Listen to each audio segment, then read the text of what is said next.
welcome on in to the latest edition of the Blue Horseshoe podcast. George Bremer and Ryan Hickey here with you as always. Make sure you do download and check out and subscribe to the Blue Horseshoe podcast wherever you do get your podcasts, and on YouTube, Blue Horseshoe Pod. Every single episode is uploaded in video form right there on our YouTube page, Blue Horseshoe Pod. So if you haven't subscribed, make sure you do subscribe and check us out on the tube. A very exciting show on this Tuesday, George. We have OTAs starting this week. We'll discuss Shane Steichen expectations. This is the first time Shane Steichen will be on the field with a full team as the head coach of the Colts. We got a big-time scheduling issue with Thursday Night Football now being able to be flexed late in the season. Will this impact the Colts this year whatsoever? We'll discuss. And also, too, let's get into Anthony Richardson expectations as well, because just like Shane Steichen, Anthony Richardson now this week will be taking the field, George, for the first time with the entire team on the practice field. So I know it's only 9 practices over the course of 3 weeks. So again, it's very easy to carry it away and go over the top here. But in terms of development, what are you looking for in these 3 weeks here that have you feeling good, or at least have some momentum, keep on rolling here into minicamp and into training camp later on the summer? What are you kind of looking for in these 3 weeks here with Anthony Richardson and the team together for the first time? Yeah, I mean, first of all, it kind of feels like the calm before the storm here, right? I mean, get into these OTA practices, and season's still a long way off. Training camp's still a long way off, but it feels real now. Like you said, the full team's going to be out there. You're going to have offense versus defense. You're not going to have a pass rush. You're not going to have live bullets out there, so to speak, obviously. But you're starting to take the first steps now of this 2023 team and what they're going to look like. Who's going to line up where? There's a lot of questions about that beyond the quarterback. What's the offensive line going to look like? What's the second string offensive line going to look like? What's the defensive secondary going to look like?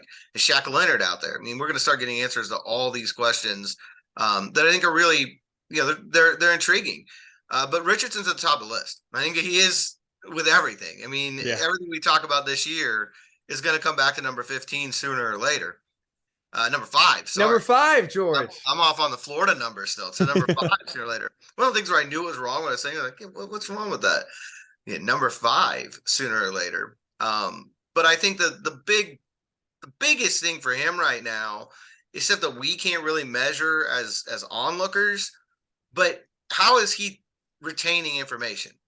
What they're running through in the classroom, and then when he gets out there on the field, how well is he retaining that, taking it into, from the theoretical to the physical? I think that's one of the biggest things they're going to be watching. I think it's a big thing that's going to help determine whether or not he starts week 1, not just from these 9 practices, but over the course of, the rest of these next 3 weeks, the veteran minicamp after that, training camp when we get into that. That's going to be a huge part of it. How's he in the huddle? You're going to be able to see that. How is he at protections? You're going to get a little bit of that now. He's not obviously going to be facing the pass rush, but he's still going to get to the line and call out protections, either he or Ryan Kelly. I imagine it'll be Ryan Kelly's job. It was under Frank Reich. It'll be interesting to see with a rookie quarterback. I would think that Shane Steichen would go that way, but that's one of the things that we'll need to ask about, figure out how that's going to work. But those things will still happen. You're still going to read the defense. I think they're going to want to know, hey, had this been live, this guy would have been unblocked. Those sorts of things that aren't necessarily going to be really obvious to people just from the outside. But I think they're going to be huge internally as you try to figure out his progress and where he's going. We know where he's at. I think as far as the things that we can gauge with our eyes, is the accuracy coming along? Has he taken steps even from rookie minicamp? What is his chemistry with the other receivers? We know he and Josh Downs seem to be quickly getting on the same page. What's it like with Michael Pittman? What's it like with Alec Pierce? What's it like with Ashton Doolin, Isaiah McKenzie? On through, I would imagine both he and Minshew are going to work with almost all the receivers. But I think, there's a lot to see here. Now, like you said, you don't want to get too carried away with it. I don't think a good showing is going to necessarily mean that he's starting week 1. I don't think a bad showing is going to tell you much. But it's closer to real than anything we've seen so far. And you mentioned, I think it's a really important, aspect to look at. And like I said, it's hard to kind of, especially in just 9 practices, hard to truly judge how much of the playbook he's absorbing and understanding and feeling comfortable with. But you're all right. That's the biggest aspect that's going to determine if he's starting week 1 or not. Now, there's nothing physically that's going to keep, outside of an injury, Anthony Richardson off the field to start the season. It's going to be his ability to digest and understand the playbook and feel comfortable that not only do you know enough enough plays to get the season started, but also, like you said, check protections, adjustments, get kind of everything situated there. So it's going to definitely be a huge thing to watch out for, how well he's understanding and absorbing the playbook, which, like you said, in 9 practices with no real pads on and OTAs, it's kind of tough to actually gauge that, but it will be absolutely a first step towards, getting him ready for week number 1. One thing I'm excited to see that's a lot easier to gauge is how many first team reps he's getting. All right, what is the breakdown going to be between him and Gardner Minshew? Who is going to get the first team reps and how many are they going to be splitting by? Because you've seen, and we're already seeing different approaches by different teams, right? Used to be in the past, oh, you're the first round pick. Basically, here's the position, you take it. And now we're seeing less and less of that and more rookies having to earn it. We're seeing in Carolina, Frank Reich's already talked about when they get together for team activities, it's going to be Andy Dalton basically being quarterback 1. Bryce Young's going to start as a backup and try to earn his way to the starting position. I think for the Colts specifically, and the challenges that Anthony Richardson needs to clear in order to play and be a successful quarterback, I would, George, to start even OTAs, I would make him QB1. I would put him with the starters. I would give him the lion's share of reps because anything you hear when it comes to his development is all about getting on the field and playing. Developing chemistry, like you said, with his new receivers now and new offensive line, it's only going to happen by getting reps. And so I wouldn't view it as giving him the job right away. I would view it as basically giving him an opportunity to take the job and run with it, not saying, hey, you're getting quarterback 1 reps here in May, which means you're going to be our week 1 starter. It's, hey, we're going to try to build chemistry now and see kind of how you handle it. But I'm really intrigued, George, to see how Shane Steichen approaches breaking down those starter versus backup reps here in the first team setting and kind of, how many reps Anthony Richardson is going to get, especially with the ones. Yeah, it's kind of one of the first big decisions for him, right? How is he going to split this up? It's one of the big mysteries. How much is Minshew going to do with the ones? How are you going to split these reps up when you're, at least right now, theoretically preparing both guys to potentially start week 1? It really hasn't been a situation we've seen here in Indy very often. For all the quarterback change that there's been a pretty obvious number 1 guy. Training camp, a couple of years ago, you had Ellinger and Eason competing with the idea of whether or not Carson Wentz would be able to make it back in time. But that was a different situation because it was still going to be a temporary solution. It ended up not being necessary at all. But, that's as close as it's been lately. And it's going to be interesting to see how Steichen does that. I think it's tough in the NFL. There's only so many reps to go around as is. And like you said, you really want to see Richardson getting the lion's share of that. I mean, that's from everything I've heard from everyone, really, since the day he got in the building, is he needs more experience. So you would want him out there getting as many reps as possible. And you would like to see the majority of those reps being with the first team, just because if he is going to start week 1, like you said, you want to start all those relationships right now. And I agree with you 100%. I don't think it should be viewed as handing him anything. It's trying to get this team in the best spot it can be to start the season. At the same time, I think there's some importance to at least giving the signal to the locker room that the rookies earned this and that the best player is playing. So there has to be at least some competition here with Gardner Minshew, and how they're going to handle that. I think that's one of the more interesting things. I don't know how important it is for these 9 practices, but as we get to training camp, that's going to be huge. At that point, you're looking, everything you do is about that opener against the Jaguars. And if you're still splitting snaps, and they probably will be, are you costing the rookie? Is there something Richardson's losing in that? I think that's going to be a conversation all preseason long. Even getting down to, down the road when we get into August, how much is he playing preseason games? I mean, you got to worry about the risk of injury, but at the same time, again, experience is the key here. Does he play longer than a number one guy normally would? I think all of this is going to be fascinating, and it all starts this week with this split of whatever reps they're going to get. As the first team, it's relatively, the practice that's going to be open to us is relatively short. It's going to be around 90 minutes, at least as far as it's scheduled now. They don't always stick to that completely. Everything's subject to change in this world, and practice times are no different. But right now it's around 90 minutes. So you're not going to have a ton of reps, period. Like, I just think it's going to be really interesting to see how that goes. And I think you're right. I think that balance right now, you've got, on the one hand, it's got to be a real competition. You got to make sure everybody knows the best quarterback is playing. On the other hand, if Richardson wins that competition, which is what everybody hopes to happen, you'll draft him number 4 overall in the hopes that he's going to watch, for years to come from the sideline. If he does win that competition, you got to make sure he's ready. And that means getting the bulk of the reps. So, how do you handle that? Do you split the first team reps, but give him all the 2s? I don't know. It's going to be interesting to see how that goes.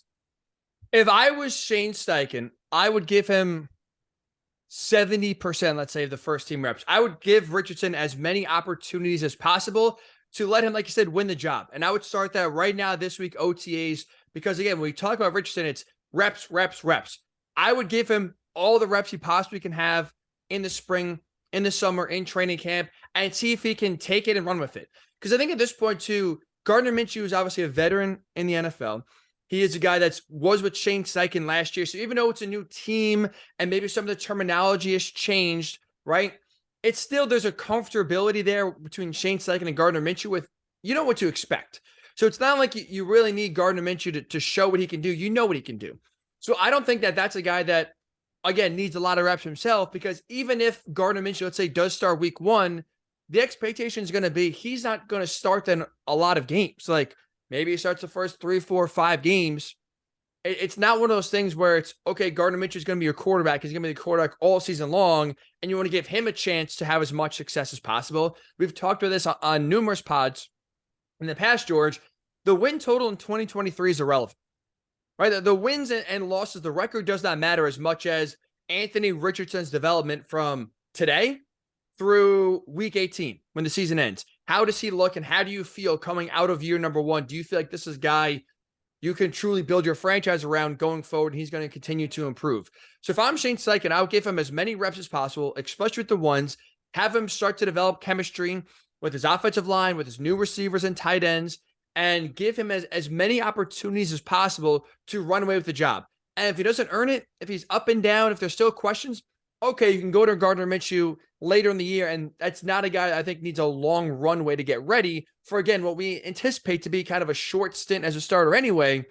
And I would kind of have the competition almost be Richardson, show us you basically earn the job, instead of giving him first team reps and then blindly, no matter how he does in practice and in training camp and in the preseason games, if he plays, kind of still giving him the starting job, even if he struggles.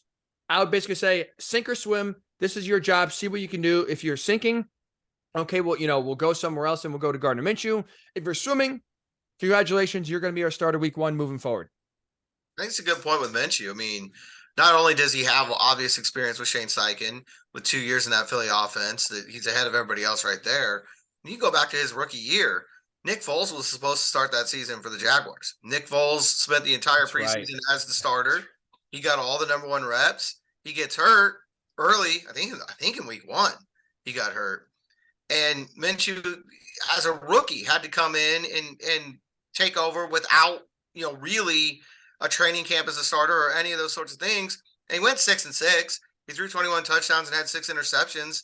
He did just fine in that scenario. So I think that's what that tells you is, to your point, he doesn't need a ton of time this spring and even into the summer to get ready. He's a guy who's literally done this before. If it's needed to happen, he can probably just step in and roll. I think it's one of the reasons he's here. But I think you really Richardson needs that time. It's far more important for him, to get ready, and the receivers need that time with him. I mean, as much as we talk about Richardson and his end of it, Pittman and Pierce and McKenzie's new to this team as much as anybody else. He needs time with everyone. but the receivers need time to learn Anthony Richardson. So I agree. I think you want to get him out there as much as you can. I think it makes the most sense. He's the guy that really this season's all about. Get him out there as much as you can. Get as much work for him as you can in with these veterans. And, as it's going, you can adjust, but I tell you right now, you can tell just from the things people are saying, even the defensive players talking about how high his ceiling is, how much hope he brings to the locker room. I mean, I don't think you have to sell the roster on this guy. I think they're already there. Well, even you hear Gardner Minshew last week when he's meeting with the media talking about Anthony Richardson and how quickly he's able to process information, how quick his feet are, and Gardner Minshew almost be kind of being already blown away because the stereotype isn't, he kind of used it. And I thought that was funny, of guys with big arms basically saying like, they're not as quickly ready to read defenses and make, the smart read. They kind of, basically putting words in his mouth, use their big arm and kind of trust that more than being able to trust their mind and use their mind to throw guys open, read defenses, put the ball in the right spot. And there's Gardner Minshew basically saying, yeah, despite Richardson having a howitzer for an arm, this is also a guy that's able to process pretty quickly. So again, I know it's early, but at least the returns you're getting early on are, he's more developed than the Colts and players are thinking. So far, he's grasping the offense and is the mental side of it is looking, promising. So it's like there's no reason now, George, to not kind of put him in the fast lane and say, all right, so far, like you're passing all the quote unquote tests early on. Let's keep it going. No reason to kind of stop the momentum now. Just keep on adding more to his plate and see how far he can go. Yeah, I agree. I think a lot of that too is you don't want to find out in week 4 of the regular season that this isn't working. Do as much as you can now to know going in, and training wheels, I think with him are, I don't want to say they're irrelevant, but at some point you don't want that to be the situation all summer. At some point the training wheels have to come off. Maybe it's not this 9 week, these 9 practices, but I would think it had to be early in training camp. If he's going to be the starter, at some point you just have to hand it over to him and say, okay, we know there's going to be mistakes made, but this is your team and you got to roll with it. And I don't know how different the playbook's going to be from one quarterback to the other, but I can't imagine it's going to be identical between the two of them. That's another part of it. As we talk about the rest of the offense, they've got to learn Richardson, but they've also got to know what the offense looks like when he's in there. And with Minshew, it's probably going to be more traditional. He's got mobility, certainly, but I would think Minshew's offense is going to look more traditional than Richardson's. So again, get more of those reps with Richardson because I think there's going to be more improvisation in there. Even if it's just him extending plays in the pocket the way that he did in college, you still got to, keep those routes alive. The receivers have to drill that. It's not something that just happens. I know it looks like backyard football, but you've got to have an understanding of where's he looking? Where does he really want me to be in a situation like this? What is his outlet look like? Because when you talk to guys, in the league, it's different for every quarterback. Where they want to throw, how they want to throw, when things break down. And I think that's just something that naturally, because of Richardson's athleticism, because of just looking at what he did at Florida, he's going to extend more plays.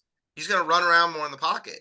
The receivers need more time with that. I just think all of that comes, into full picture of he needs to be with the ones more often. I think with Minshew, it's going to be more what they're used to. It's not going to be identical to anybody else's offense because he's a unique guy, but it's going to be much more of a traditional offense. And I think you're going to be able, as a receiver, you're going to be much more able to just run what the playbook says you should run. There are going to be moments with Richardson where you throw all that out the window and you improvise and adjust to what he's doing in the moment.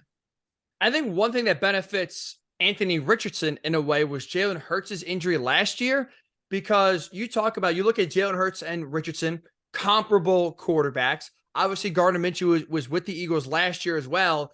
And when Jalen Hurts got hurt and missed 2 games on the fly within the span of a week, Shane Steichen had to adjust the offense for Gardner Minshew. And like you mentioned, they're obviously not in wholesale changes, but some small subtleties that play calling tweaks, style of play tweaks are going to change with Minshew compared to last year, the Eagles Hurts, this year with the Colts Richardson.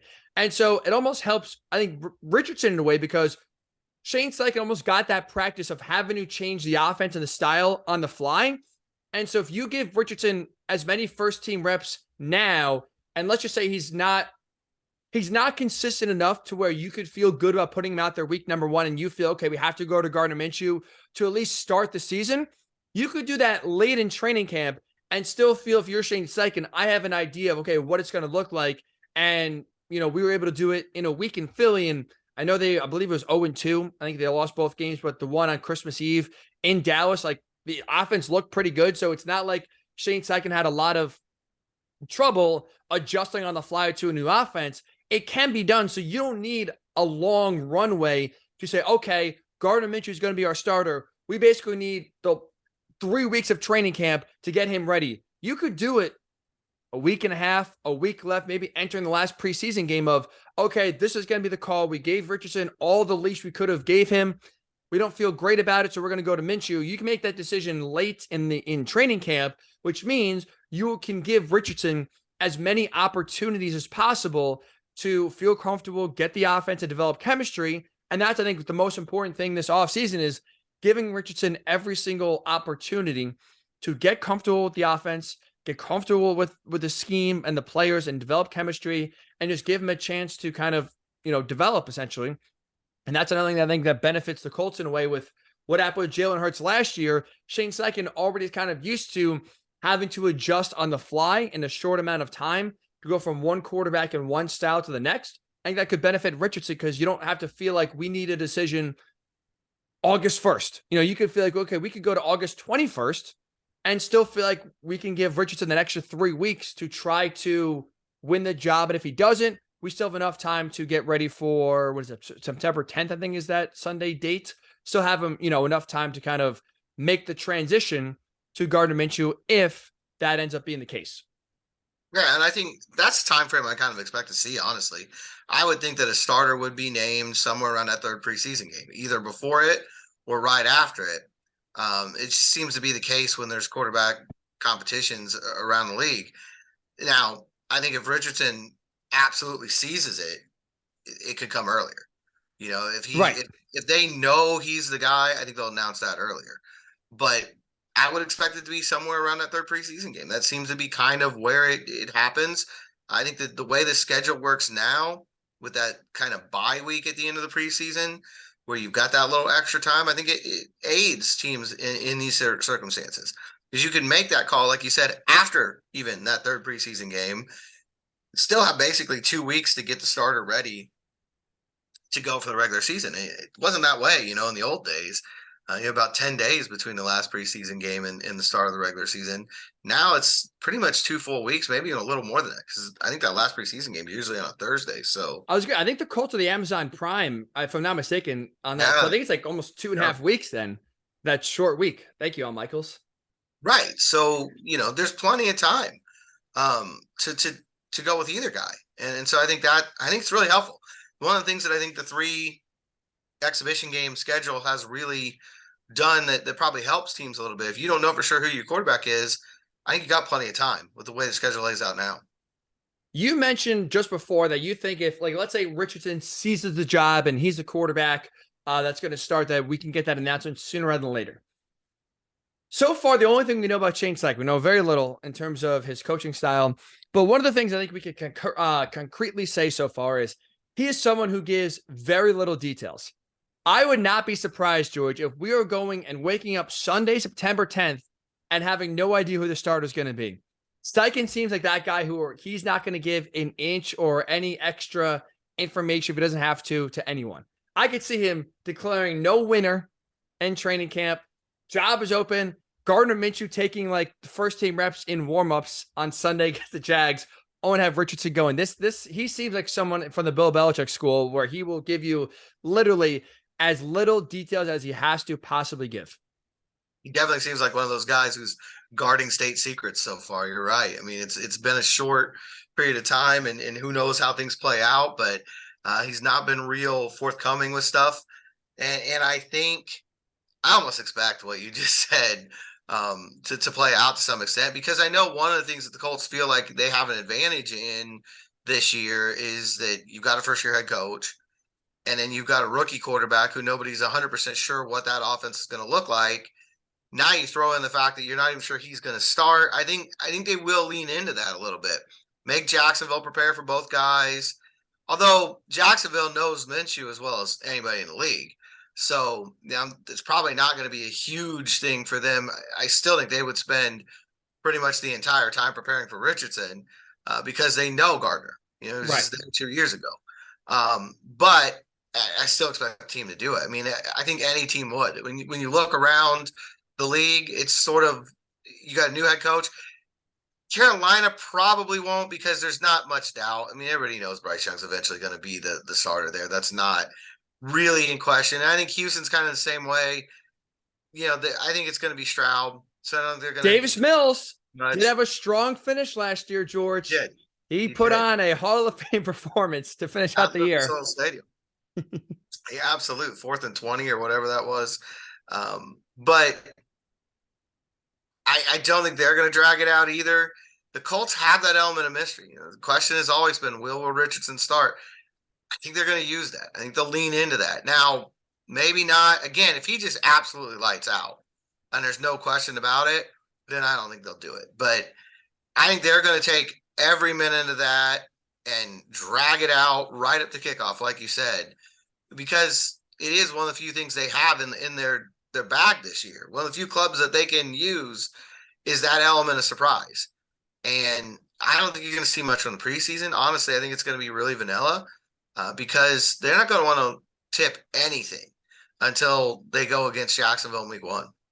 I would agree with that. And as Shane Steichen loves to say, you know, I don't live in a world of hypotheticals.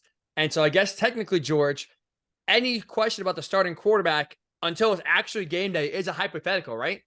So I'm he could just sure he's going to see it that way. I am positive that's going to be his definition of it. Holy cow. So we may not get an answer for a long time on the quarterback battle. That is for sure. Like I said, the secrecy the Colts have an advantage of this year. They may try to milk that as much as they possibly can.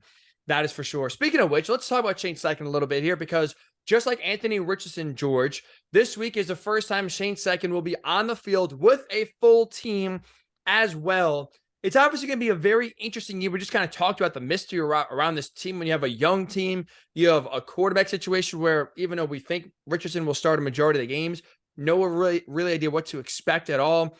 What do you think is the biggest challenge Shane Steichen is going to face this year as a first-time head coach and for a team that is coming off of a disastrous end? I would say George's biggest challenge is belief. Just because I know it's a little different because you can't really take Jeff Saturday seriously just with his credentials. And by that point, it was a lost season anyway. But we saw the last month, this team throw in the towel and just quit. They absolutely quit on their head coach. They quit on the season. And even though it's a young team, there's still a good amount of guys that were there last year that experienced that. And again, Shane Steichen's credentials are way better, way more impressive than Jeff Saturday had. But we're talking about a situation where we could see Anthony Richardson really struggle. There's absolutely a possibility and probably a likelihood that there are way more downs in 2023 than ups. And so if you're Shane Steichen, I feel like it's coming off last year. It's easy for veteran players or guys at least that saw last year and how bad it was at the end of the year. If we're talking about a Colts team that's 3-10 with Richardson having 15 picks and 4 touchdowns, it's easy to still, I think, throw the towel in and just say, oh, another lost year, another year where we're not even competitive. And we're watching this guy just is totally overwhelmed. I think belief in keeping his guys still on edge for the entire 18-week season, I think to me is going to be his biggest challenge in year number 1 with just so many still question marks and so many young guys in different positions trying to make, a name for themselves. That's what I would say, George, is his biggest challenge heading to this season. How about yourself? Yeah, I think it's kind of related to what you said, because I think buy-in is huge for every first-year coach, and then especially when you haven't been a head coach before, and you're coming into a situation like this where that Giants game is going to stick in everybody's mind. I mean, Nick Foles just on the field injured. That's the lasting image of last season. I think the first thing comes to mind for most people. When you think about the 2022 Colts, and they've got to erase that. And that starts with the head coach, and I think that buy-in is always huge. And I think it's, for me, the biggest challenge is related to that, because I think that buy-in is going to be an interesting mix this year. You've got so many young guys, so many rookies. I think there's something like 27 guys total in here between the draft picks and the undrafted guys that are never played before in the NFL. So it's almost 1/3 of the 90-man roster right now is rookies.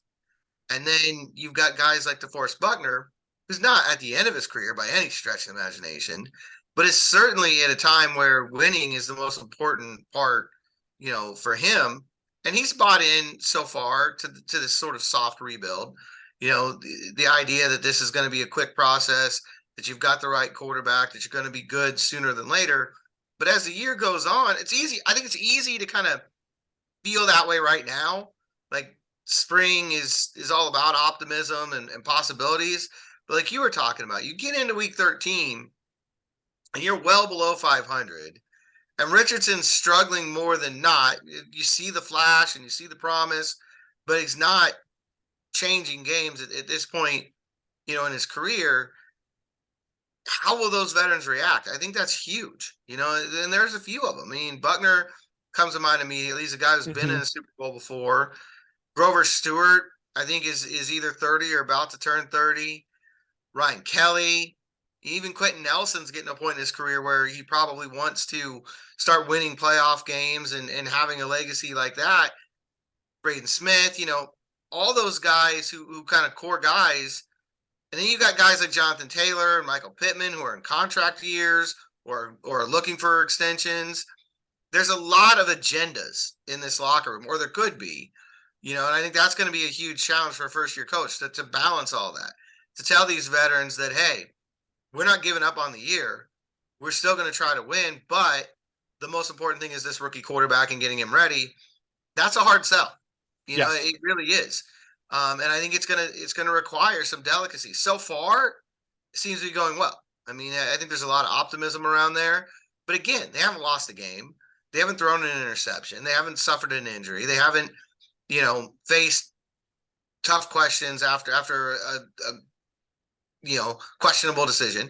There's none of that's happened yet. So I think that's going to be the biggest challenge. I think it is for most coaches, but with this mix, it's just a really interesting roster in terms of, you've got like 2/3 of the roster that's ready to win now, and 1/3 of the roster that is brand new to this league and trying to figure things out. And guys are in key positions.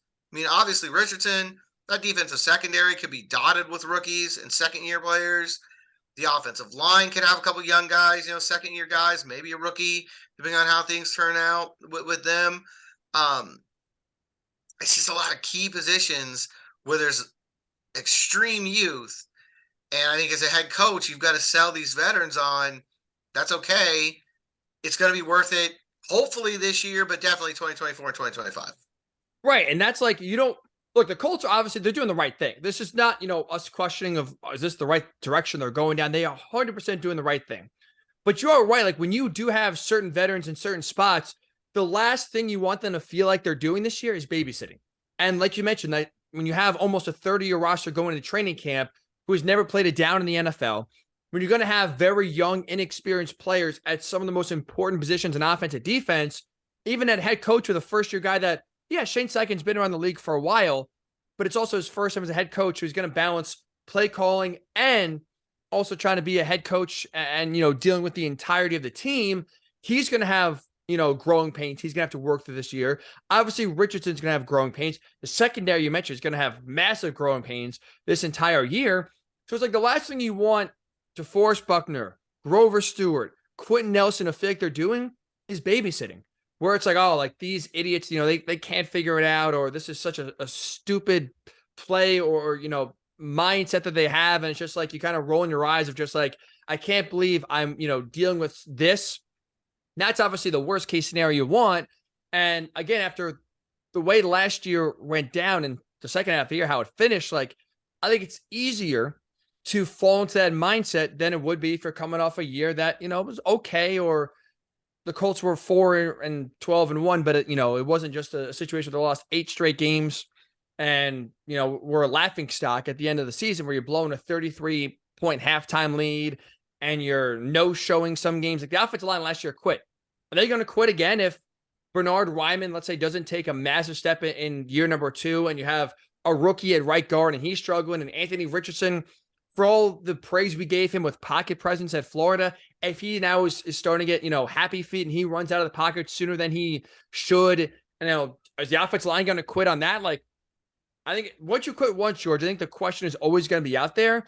And that's definitely something that Shane Steichen, I think it's going to be, like I said, the biggest challenge is just having guys still buying in, playing hard, even with the mostly downs they're going to face this season. Like you said, having those key guys that you hope are still going to be on the team by the time the Colts are competitive again in 2, maybe 1 year, but probably 2 or 3, having them kind of see the long-term vision of, hey, it's going to be bad, but we hope, our plan is to turn it around sooner rather than later.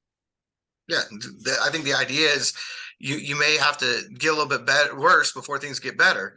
Hard to imagine it getting worse than last year, and hopefully it doesn't in terms of chemistry and those sort of like front office type things. But it's going to be a tightrope, I think, with this team. And right now, everybody's on the same page. I think he's off to a good start in that regard. He's certainly got the respect of these guys. But like you said, coming off a year where the Eagles went to the Super Bowl, he's got the credentials. He's going to have respect from these guys walking in the door. For that matter, Jeff Saturday did just from his playing career. A lot of them were like, okay, we'll see how this goes. This guy's legendary within the franchise. We'll see how this works, because you don't have any choice in the moment. You don't have time in the middle of the season to sit down and assess everything. You got to get ready for the Raiders. Now there is time. And there is going to be a lot of eyes on him as these practices start. These veterans are going to be watching.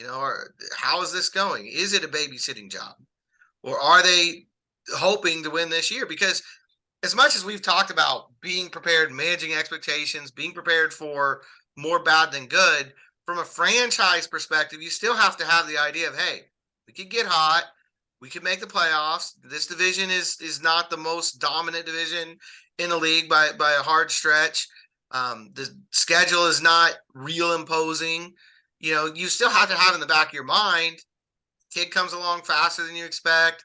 Some of the other rookies are able to contribute faster than you expect. Then you could do some things this year. You have to approach it that way. And I think that's the veterans are going to be looking for signs of wait till next year. You know what I mean? Which is going to be easy to do. And I think if they start seeing that, they're going to push back. And who can blame them? If you're DeForest Buckner, you're going to be patient to a degree and you understand the plan, but you still don't want to just wad up 2023 and throw it away before it even starts. Especially, again, when you come off last year and, the thought going into this year is, well, it could be similar, especially from a record perspective. And like you go through the frustration of last year and it's like almost like you're signing up to do it in a way again. Now it should be different, right? You obviously have promise at quarterback. You have a head coach that also looks to be like a guy that knows what he's doing. And like I said, has the credentials already coming into this job where there should be belief that he can turn it around and develop Anthony Richardson. But it's almost like in a way, like, yeah, you're signing for how frustrating 2022 was. And the goal and the hope of every player is, okay, we'll never experience that again. Sure, you may not experience the actual frustration and at times need to quit. But at the end of the day, the record could be the same this year as it was last year. That's a tough pill to swallow, especially now, and especially if you see it early in training camp where there's a lot of mistakes, rookies out of place, not, learning maybe quick enough as the veterans want. It could be, like I said, a situation where it is best for the organization to take a step backwards this year in order to go forward. And that's, I think, again, the right plan of action. But it's easy for me and you to say, well, we're not at practice every day, where our careers aren't ticking down. It's like we have 2 more years to win before we're kind of out of our prime. It's one of those things where it is tougher to digest if you are some of those players like a DeForest Buckner in his situation specifically, compared to, again, younger guys where it's, oh, okay, got a longer career ahead of me. And yeah, 2023 is a bad year. I wasn't here for 2022. So, okay, no problem. It is at times a tough kind of, pill to swallow of reality, being that, yeah, 2023 record wise and standings wise and end of the year not being competitive wise could absolutely kind of repeat itself again in 2023. Again, maybe a little different way it plays out, but record is kind of the same as Bill Parcells says you are, what your record says you are. Then if we're talking about a similar record, 2022, 2023, not great, not easy to accept whatsoever. That's why I Speaking think of, progress is going to be such a huge part of this. I mean, they're going to need to see improvement from week to week, and that starts now. Like I said, you're going to want to see Anthony Richardson be a better quarterback than he was at rookie minicamp. And then next week, better than he was this week. I think that's going to be the gauge this whole year. Because like you said, the record might be ugly. They're going to have to feel like in December, they're a better team than they were in September. And if they don't, that's where things can get really, really tough for the head coach. and like you mentioned, that's one way to keep belief. And that's one way Shane Steichen can absolutely, no matter what the record is, still having a lot of veterans believing like we're going in the right direction. Which is why, like I said, if he's developing, and that's why we always have constantly talked about the number one thing for the season is Anthony Richardson's development. Because even if you are 4-13 next year, well, if he's looking a lot better and playing stronger, at the end of the season, and maybe the Colts get a majority of their wins in November and December, all of a sudden you look at 2024 differently than if Richardson gets off to a hot September, and then by December, the league has figured him out. He's in a total cold streak and can't get out of his own way. And you're like, oh my goodness, like, is this the guy? What do we, and then questions of doubt seep in everywhere. That's one way, no matter what the record is, to keep guys believing it and have progress going in the right direction is if you have Anthony Richardson better in week 18 than he was in week number 1. That is obviously the biggest goal for 2023, without a doubt. Let's talk about expectations, George, for a quick second for this team. We both believe they're not going to be very good in 2023. But there is one rule change that could impact the Colts this season. And that is on Monday, the NFL announced that they will have flex Thursday night scheduling. So that means now every single primetime game, Thursday, Sunday, Monday, for at least 2023, you can put teams into those windows and take teams out of those windows. Now, you need a month's notice in order to move a team from Sunday to Thursday. This is only going to be for weeks 13 to 17, so late in the year.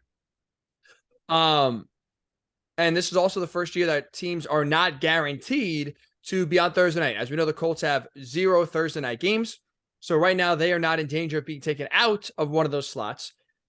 But there's a chance they could be in one of those slots. But before that, before we get to maybe seeing the Colts on primetime this year, what do you think about this new rule change, George? It obviously screws fans, because if you plan on going to a Sunday game and all of a sudden a month before you find out actually the game's on Thursday, if you're from out of town or even just in town, but you have work during the week, it changes everything, throws everything for a loop here. Are you a fan of now making Thursday night, like putting the actual product on TV better and avoiding Colts, Broncos, or Commanders, Bears, I think 4 teams combined for like 10 points in those 2 games last year? Are you in favor of putting some better games on Thursday night with this new rule change? I mean, I'm fine with putting better games on paper. If you're going to try to beef up the schedule before the season and try to, predict what's going to happen. I mean, I think that Colts Broncos game looked a lot better when the schedule was made than it did when it was actually played. But I look, I'm against Thursday night football in general. I think it was a bad idea to begin with. I just don't like it.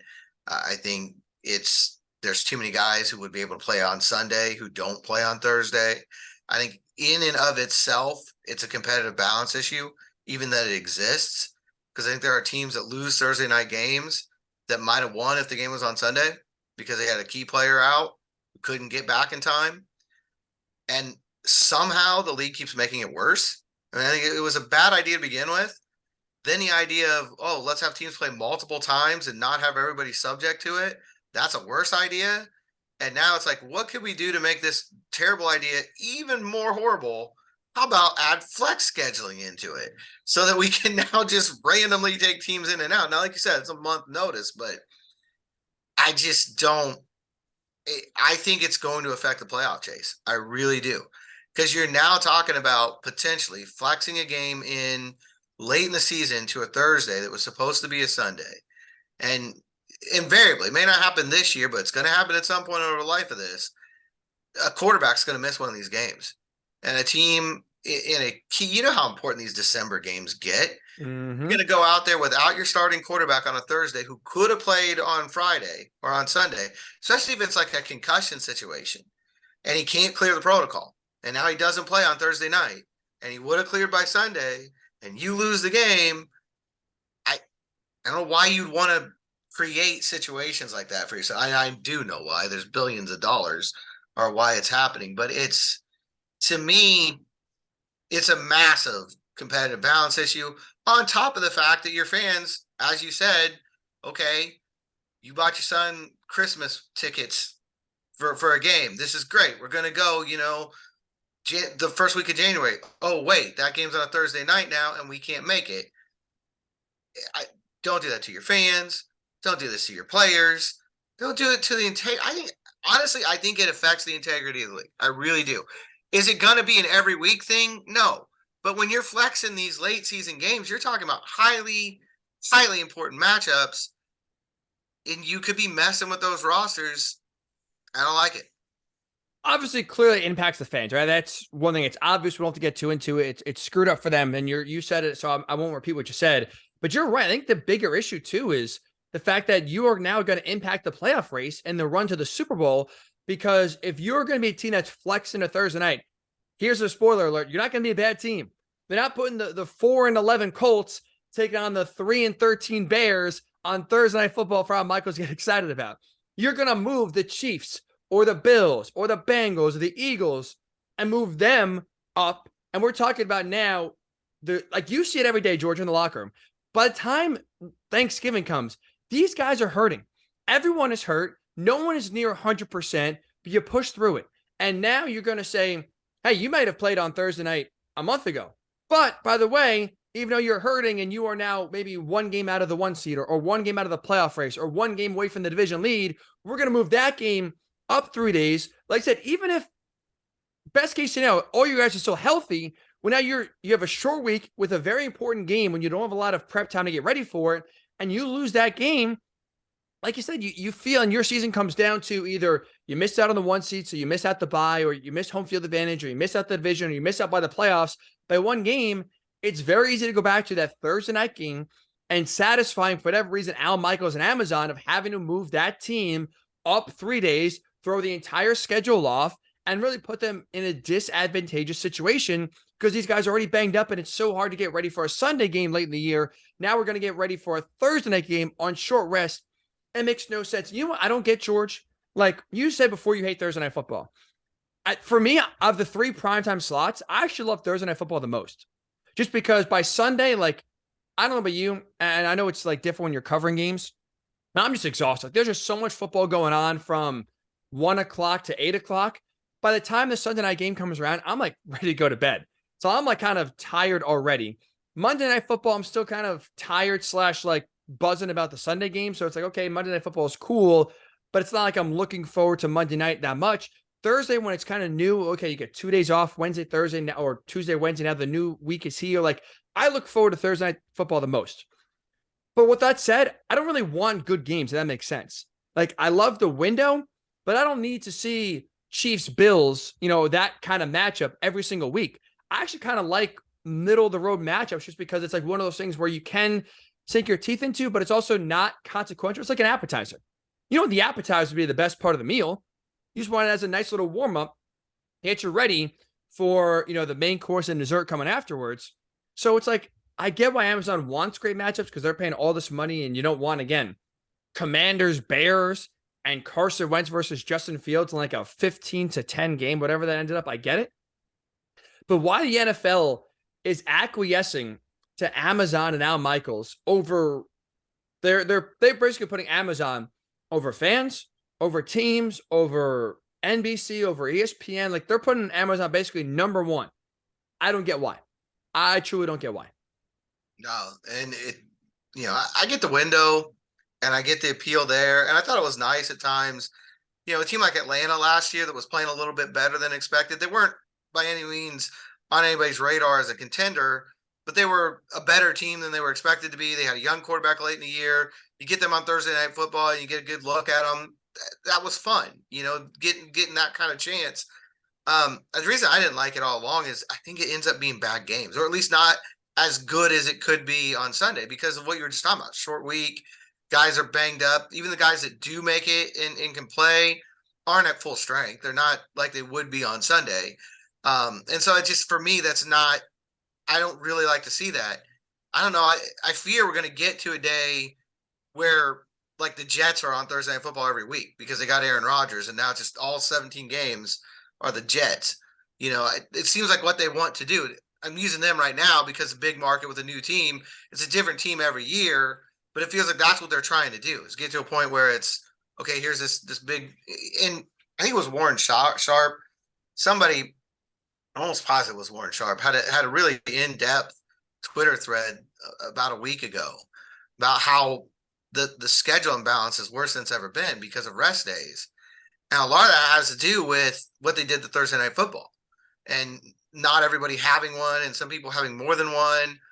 There's some ridiculous 49ers or somebody has something like 24 less days of rest net over their 17 games this year than their opponents.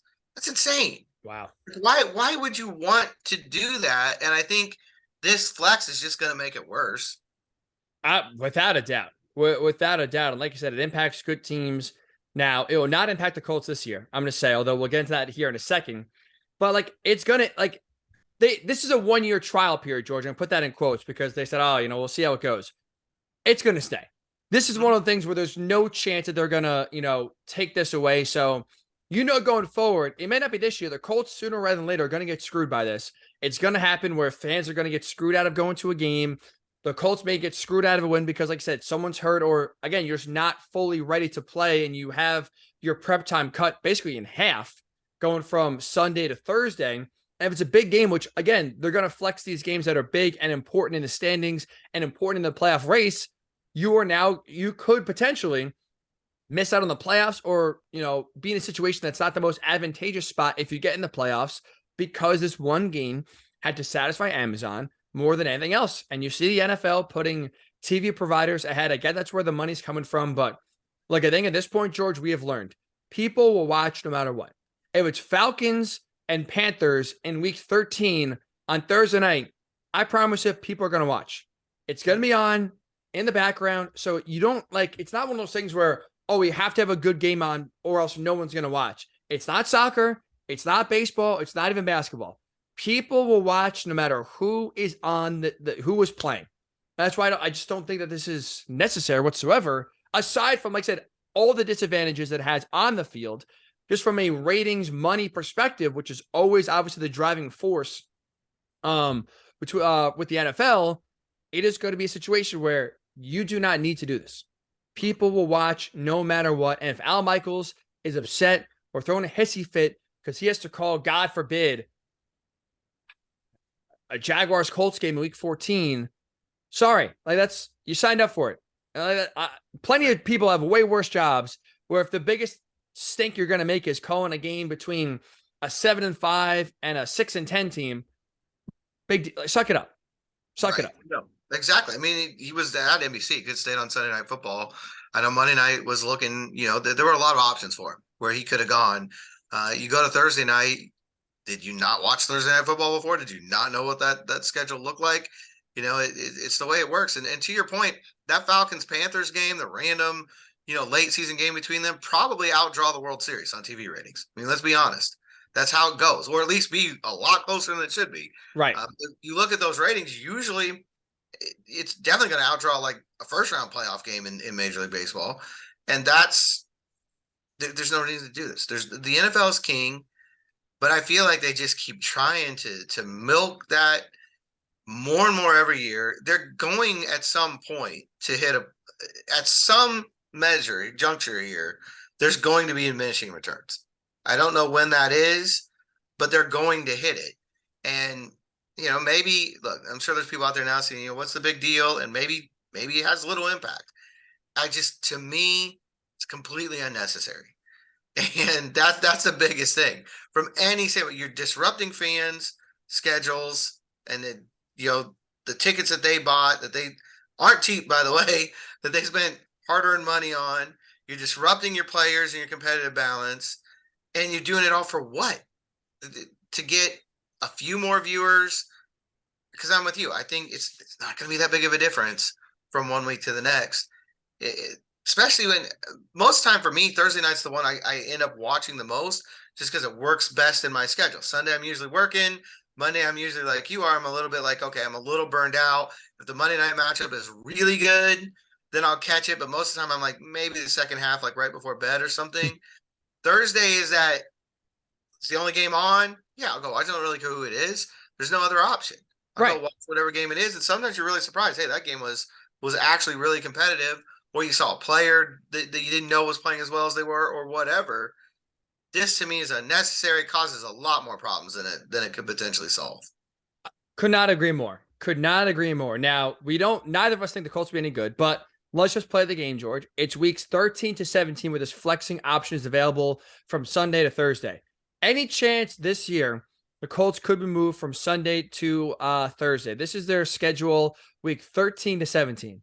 At the Titans, at the Bengals, TBD, maybe a Saturday game, at home against the Steelers in week 15, at the Falcons week 16, and then week 17 home against the Raiders. Any of those games, George, jump out of you? Any of those games, if you are the exec at Amazon, are you saying, you know what? That could be a game. Maybe we'll put a little asterisk there, maybe a little circle of, something to watch later, put a pin in it.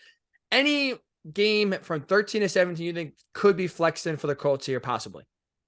I mean, if it was the old way and everybody had to be on once a week, once a season, I would look at that Titans game because maybe Will Levis is starting by then, and you might have two young quarterbacks in the same division. That could be fun. Plus, the Titans and Colts don't like each other and haven't for a while, so there's always a little bit of chippiness in that game. I think it's something that would be for casual viewers. They would probably catch on to the fact pretty quickly that these teams don't like each other, and then you get those young quarterbacks out there. I think that would be fun. The way it's set up now, I don't see that happening because I don't think either team's going to have a winning record.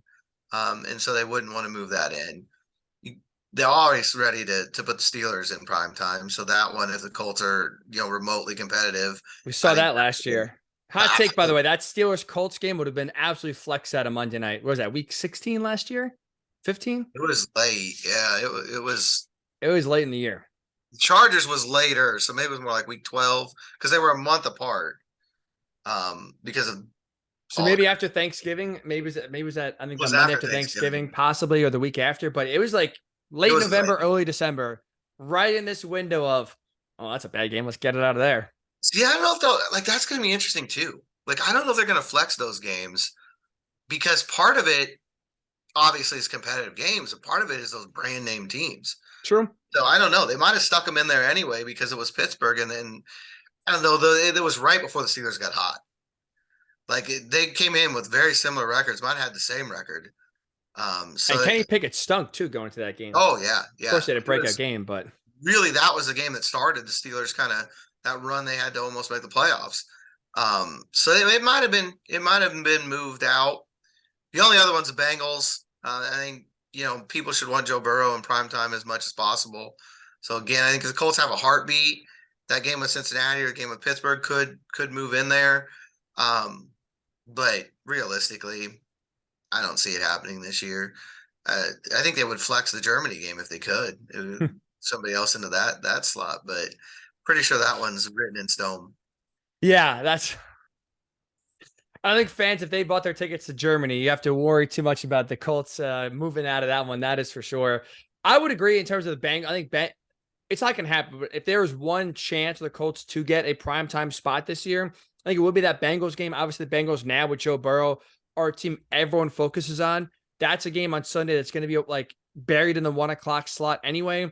If you have Richardson playing well and all of a sudden getting off and is more consistent than we think he's going to be, and he, even if the wins are not there, but he's playing well, you could have a situation where two fun, interesting quarterbacks are playing. Bengals probably going to be right near the top of the AFC again. So that could be a game where there's intrigue with the quarterback, but also intrigue with the Bengals having a late season run there. So that's, I think, the only chance, and it's a road game, only chance I think we could see the Colts flex into prime time, but I don't foresee that happening. The Raiders game, both teams are going to be bad, even though there's the McDaniel storyline making his first return to Indy as a head coach. That is, I don't think, enough juice to flex a game where I don't think the Raiders are going to be very good this year. And if the Colts go as we think they're going to go, that could be a pretty ugly primetime game in terms of a record perspective. And I don't think enough people will tune in to see the Colts fans boo Josh McDaniels to start the game. And then what? You're watching Jimmy G. I mean, at that point, who even knows? Jimmy G can't stay healthy. So who the hell knows? You could have Brian Hoyer starting that game. Oofa. You talk about bad quarterback matchups. Oofa. Brian Hoyer starting a game. No, thank you. I'm out. I am out. I don't have good memories the last time I saw him play at Lucas Oil Stadium. That's for sure. Oof. So I don't think that's something that the nation needs to witness. No. I'm not sure the Colts need that on their shoulders this year either. And I know, like, look, there's plenty of pressure in the NFL generally.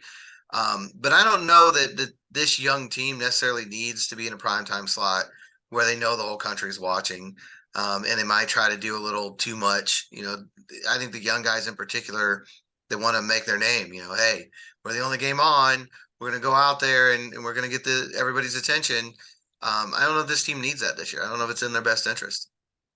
That's an interesting angle because I did think the Colts should have got a Thursday night game from an intrigue perspective when you have an alien and a question mark in Anthony Richardson. I thought that would have been a way for the league to show it off, especially, like I said, we've talked about the Panthers game before. That could have been a fun little Thursday night battle that I think would have had national appeal.